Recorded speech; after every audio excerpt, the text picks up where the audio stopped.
Right, okie dokie. What I want to show you in this video is how to create a timeline. And a timeline will look something a little bit like this. A timeline is where you have a row of all the weeks that you have to complete a project. And then you also have all the parts that need to be completed in that time. And it's kind of like battleships. What you do is you line up the parts with the amount of time it would take, and then you highlight those amount of weeks to show whoever's reading this that is how long this thing is going to take. And they can overlap. I'll talk a little bit more about this little one here later, but they can overlap. So it doesn't have to be just one after the other because that's unrealistic. The whole point of this timeline is to show people like how you plan to actually create your craft roller or your project of the year. And doing it one by one is not realistic. So, for example, with the drive roller, that's a lathe tool.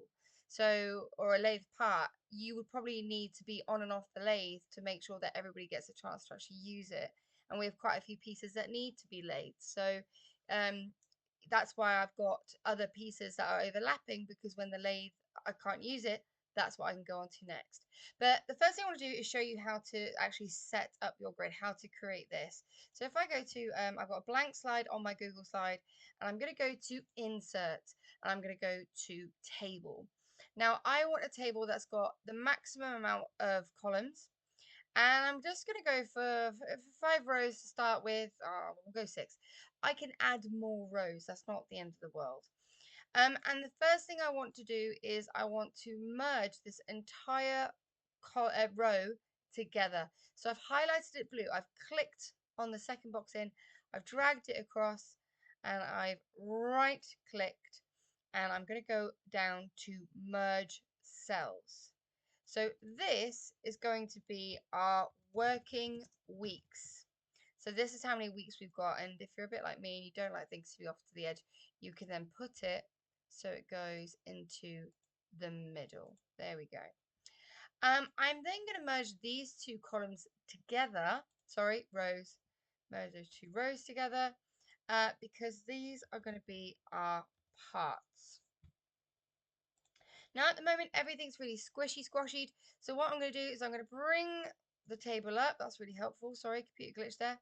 I'm going to make it as long as it will go. And then the fun part is I've got to make all of these columns as small as possible. So that means getting my mouse, going on the line that divides each one and then dragging it to the right hand side. Now, if you know a way to do this quicker, by all means, please tell me because I have yet to work it out. In Excel, I know how to do it, but not Google Slides. Google Slides, I just have not worked it out. But we're doing this because we want to actually write our parts in the parts list. And this is going to give us the space to do so. So we're just making them a little bit bigger, make it a little bit bigger. Excellent. Still not very big, but we can handle with that. And again, if you want parts to be in the center, a bit like me, don't like things being in the corner, you just go to the extra 3 dots where it says more, click, and then here you've got your align option, so you can put it in the middle, and then you can also put it so it's central. There we go. Let's look at our working weeks. Let's start with this. This row here, these are going to be the numbers that identify our working weeks. Now, I'm just going to do weeks for this. Doing dates can be a little bit trickier, but we all have roughly 19 working weeks. So that's not including any holidays, nothing like that. It is working weeks. So what I'm going to do is I'm going to just fill in the numbers. So 1, 2, 3, 4, 10.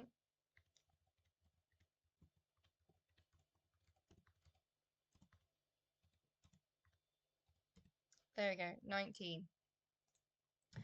Um, Now parts, what we want to do is we need to identify all the parts that we're going to make, and we can add a few more rows to help with this. So if you highlight the bottom row and right click, you can just go to add row below or insert row below, and then just add as many as you can that actually fit into the fill the page. So insert row below, insert row below.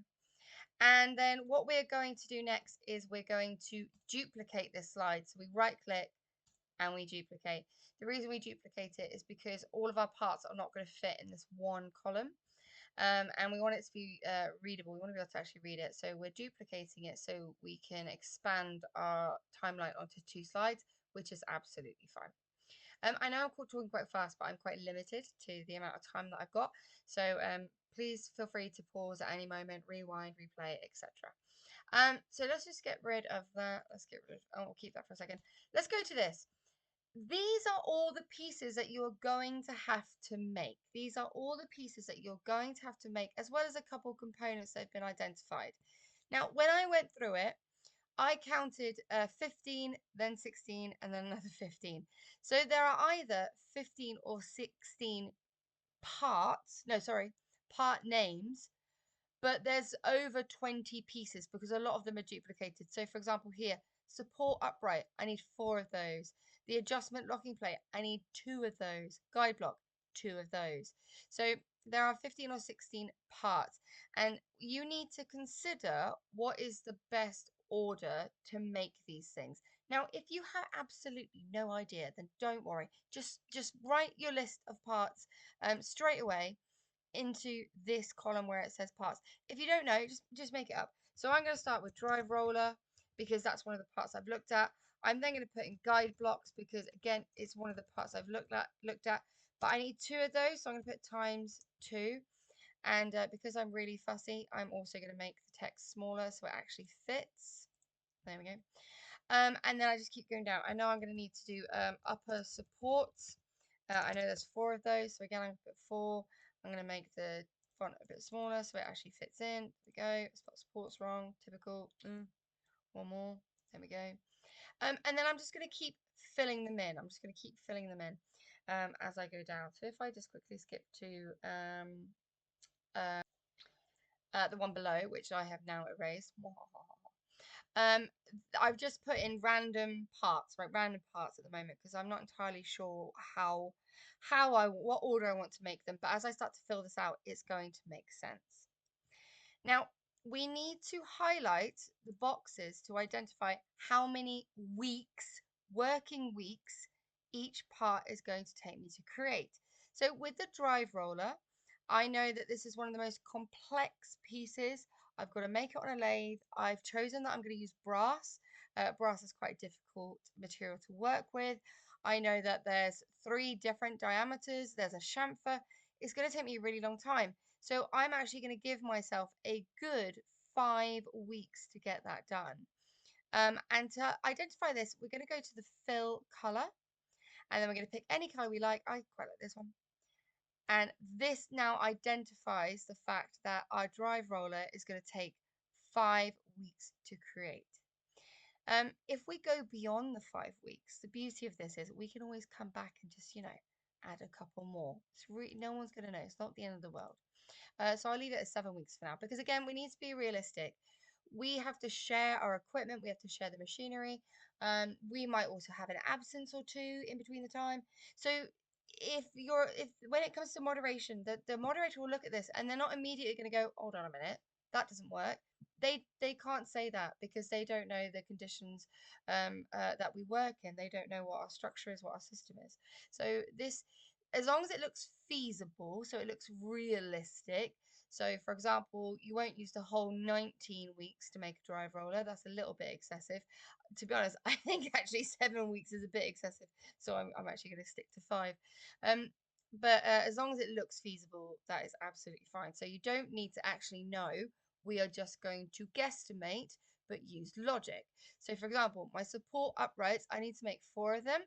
Now I know I'm actually going to laser cut those. They're probably going to take me just 1 week. So I'm just going to highlight 1 box. There we go. The adjustment locking plate, I'm actually going to make that by hand. That might be quite tricky. It's quite a finicky little piece. I'm going to say that's going to take me 2 weeks. That's a lot of marking, a lot of accuracy. I have to check my tolerance a lot. My guide blocks, now they are going to take me a good 2 or 3 weeks because I'm going to use the mill for that. I need to make 2 of them. I've got to share my equipment, so I'm going to highlight that at 3 weeks. Now, I've said this previously, but your pieces or your work, it can overlap. So in week 5, I have 3 things that are being made at this moment. That is absolutely fine because week 5 might be it might be our double lesson. I might have just finished the drive roller and I've just created the part in CAD. I've sent it off and now I'm going to work on the adjustment plates. If you don't like that, what you can do is just unhighlight and then move your data or your dates along. It's whatever works for you, whatever you think is the right thing. Upper frame locking rod. I'm gonna lathe that, so I'm gonna say that's gonna take maybe 2 weeks. I'm merging it across with the guide blocks because again, machinery. Now I want something that I want to make by hand or by laser cutter. That is the handle here. So I'm going to say that the handle I'm going to get done um, in the 10th week here. And you see the picture, you're literally filling them in as you go. Now, I cannot stress, no one is going to know whether you stuck to this or not. No one, the moderator is not going to ask us, well, did little Timmy actually take 5 weeks to make a drive roller? They're not going to ask that. It just needs to look feasible. And it also cannot look the same as another student's. Now, I'm just going to randomly fill this in because I want to show you what to do when you actually run out of space. So do not copy this. I'm completely making this up. I'm not even reading what the parts are. But say this is my timeline. This is what I've got so far. However, I have more parts that I need to add to my timeline. So remember when we duplicated the the like blank timeline? This is why. So what I'm going to do now, I'm actually going to look at how far I got. So I got to week 17 and I'm going to go down and I'm going to think, right, upper locking frame. Am I going to make that in week 17? Probably. So what I'll do is I'm actually just going to blank out these weeks 1 to 16 by just making them black because all of that information is up here. It's all up here.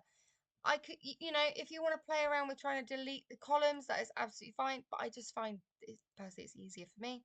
And then I've got 1, 2, 3, 4, 5 things left, so I can say how long each thing is going to take me.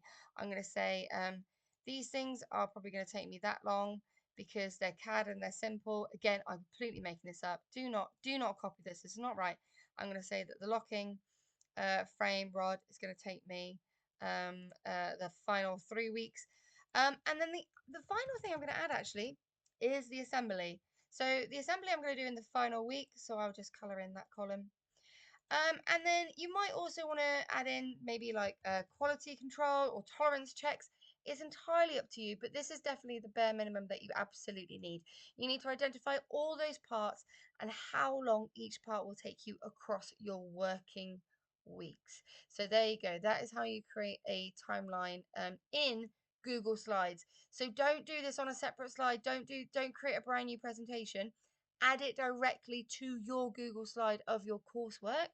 We're moving away from Excel this year so that we can just add it straight in and it's done. Because if we make it in another software, you've got to screenshot it, copy it, paste it in. People sometimes forget, and it's just an absolute faff. So that is how you can create a timeline in Google Slides. Really hope you found that useful and happy planning.